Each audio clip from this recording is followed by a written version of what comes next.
ஜல்லிக்கட்டு உறுதிமொழி. ஜல்லிக்கட்டு உறுதிமொழி.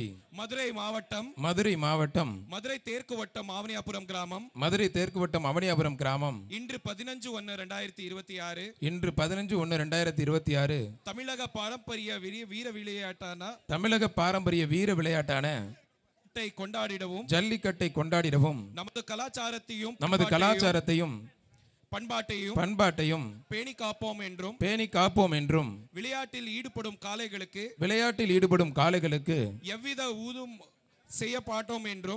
ஊரும் செய்ய மாட்டோம் என்றும் வீரர்களான நாங்கள் சிறந்த நெறிமுறைகளை பின்பற்றுவோம் என்றும் இவ்விளையாட்டில் பங்கேற்கும் காளைகளுக்கும் வீரர்களுக்கும் சிறு தீங்கும் நேராமல் அரசு விதிமுறைகளுக்கு உட்பட்டு விளையாடுவோம் என்று உறுதிமொழிக்கிறோம். விளையாடுவோம் என்று உறுதிமொழிக்கிறோம். கைத்தட்டி உற்சாகப்படுத்த